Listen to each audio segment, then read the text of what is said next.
Good afternoon. Thanks for joining us across the fence. I'm Fran Stoddard. The use of road salt on our nation's highways began in the 1930s. Over the past 90 years, there's no doubt that the use of salt to prevent ice from forming on roads has saved lives. But the life-saving salt negatively impacts our environment, including our waterways. It degrades infrastructure like bridges, and it damages our vehicles.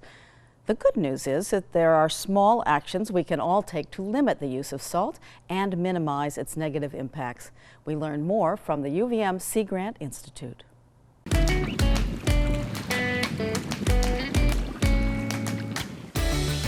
Lake Champlain is an extraordinary natural resource nestled between New York, Vermont, and Quebec. But the lake and its tributaries are being negatively affected by human activities on the land. Lake Champlain Sea Grant works to develop and share science-based information to improve the environment and economy of the Lake Champlain Basin.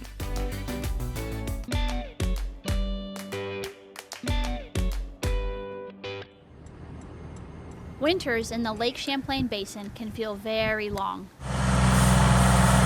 especially if you have to keep sidewalks and driveways free from ice and snow.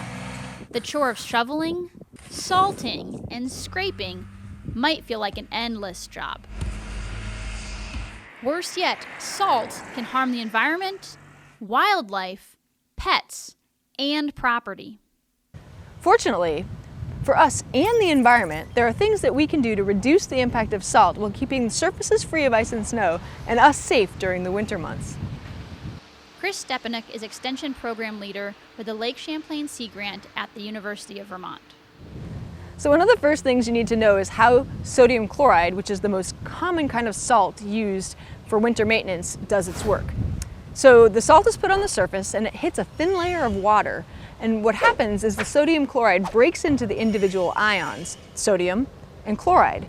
And then those ions actually act kind of like referees in a hockey game. The water molecules are trying to bond together to form an ice crystal, but the sodium and chloride get in between the water molecules and they prevent those bonds from happening. So they actually depress the freezing point of water. The trick is that this only works to about 15 degrees Fahrenheit because at that point, well, there's not enough of a layer of water available to have that sodium chloride enter and then break apart into those ions. You can put this knowledge to work in several ways. You can spread a saltwater mixture before a storm hits to reduce the ability for snow and ice to bond to your driveway or sidewalk. This makes it easier for you to shovel following the storm. If ice and snow are in the forecast and you know the pavement temperature is above 15 degrees Fahrenheit, what you can do is take about 2.5 pounds of salt and mix that into a gallon of warm or hot water. And then you take that mixture and you put it into a garden sprayer. And then you take that and you spray thin lines of that mixture onto the surfaces where you want to prevent the buildup of the ice and the snow. And what you're essentially doing is, like you would do in a pan, you put butter in ahead of the egg, is you're preventing the bond between the ice and the surface that you're spraying this salt mixture on. If someone else applies the salt for you, ask them to salt only in critical areas and to spread a saltwater mixture ahead of storms as described. This reduces salt use by about 25% and eases their ability to plow or shovel after the storm, saving them time and you money. If you don't have a liquid mixture, what you can do is use dry salt. You'll use about a cup or a cup and a half per 2 parking spaces or about 10 sidewalk squares.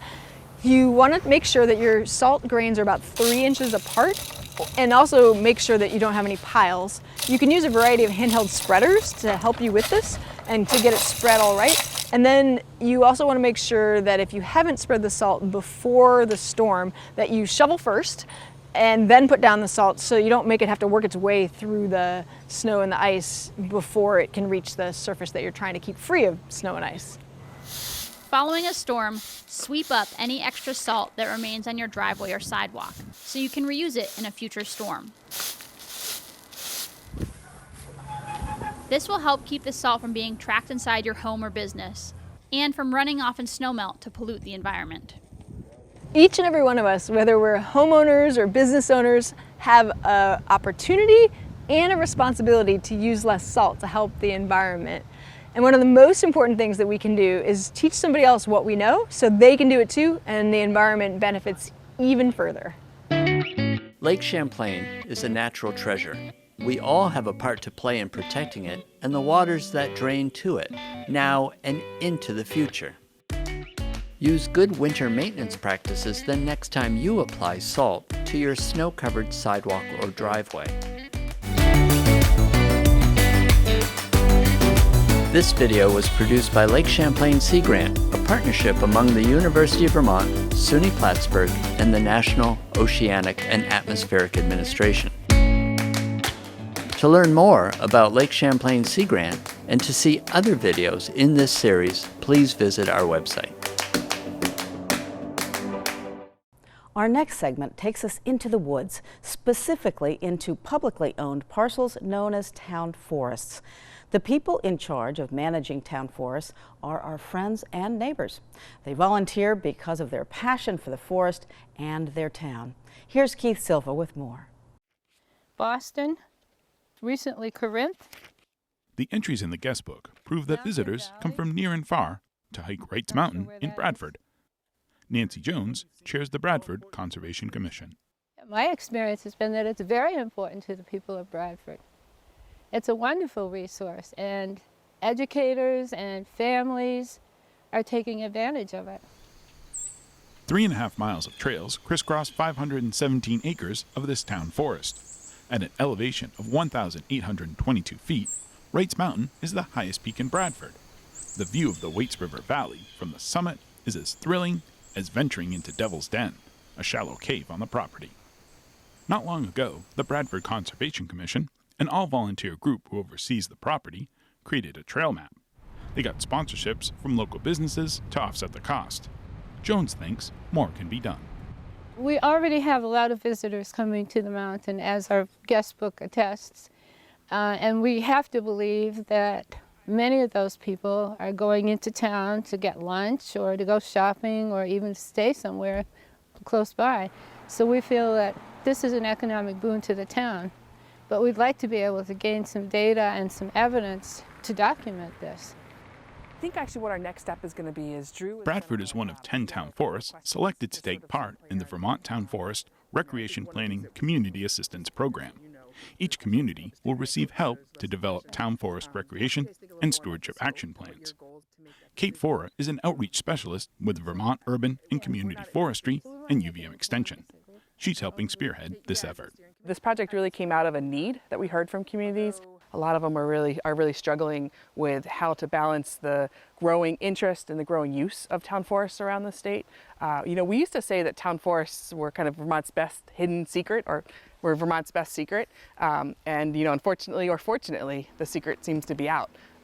So we're seeing a lot more interest and use in these properties. A town forest is land that's owned and managed by a town. There are 168 municipalities in Vermont that are responsible for about 68,000 acres of town forest. For the folks in Bradford, they see Wrights Mountain as a possible engine for economic development, but not if it's at the expense of the resource itself. This is a multi-use parcel. It's not just for recreation, it's for wildlife preservation, it's for forestry, it's for education. And we don't want any of those to sacrifice by promoting more recreation and more economic benefits to the town. We want to be informed, and we want to make informed decisions and wise decisions about uses of this beautiful land. I was looking to see if I could show you a fingernail clamp. Brett Engstrom heads the stewardship committee that manages the Virginia Stranahan Memorial Town Forest in Marshfield. A little over 50 miles separates Marshfield and Bradford, but the two communities are connected when it comes to their passion for their town forest.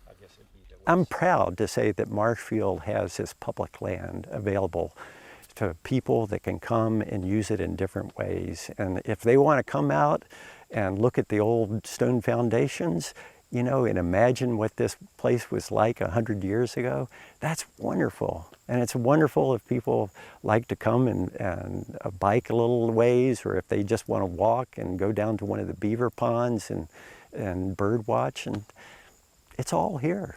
And such a wonderful resource. Given the diversity of habitats and uses for the town forest in Marshfield, the watchword for Engstrom is balance. We have all these uses for the town forest, and we need to make sure that we honor the easement, conservation easement, which is to protect the natural resources. But we have different people wanting different recreation types, and it's a balancing act, and we want to get as much information as possible to make good decisions on management. For Engstrom, stewardship of this town forest goes hand in hand with civic responsibility. As a committee, we have to grapple with, well, is that good for the forest? Is that an acceptable for everybody involved? Do the hikers like the fact that there are a lot of biking trails? How will it damage the forest soils? I mean, biking trails have an impact for sure. And so we're trying to take that all in and figure out, well, how can we proceed, allow people to recreate and in different ways in the same property. The Marshfield Stewardship Committee follows best management practices to oversee the forest. What they need from the consultants are best management practices for engaging their fellow citizens. We're just townspeople. The Stewardship Committee is just 7 people that is trying to help the town figure out how to best manage this. What is the best way to get public input into a planning process? So we really want help with how do you make a public process and get information, and then once you have the information, how do we incorporate that into our management plan for the property? Marshfield, Bradford, and the other communities taking part in this program are setting an example that town forests are a shared resource for Vermont's people and places. In Marshfield, I'm Keith Silva with Across the Fence. Our thanks to the volunteers in Marshfield and Bradford. And once again, thank you for joining us across the fence. I'm Fran Stoddard. Stay well.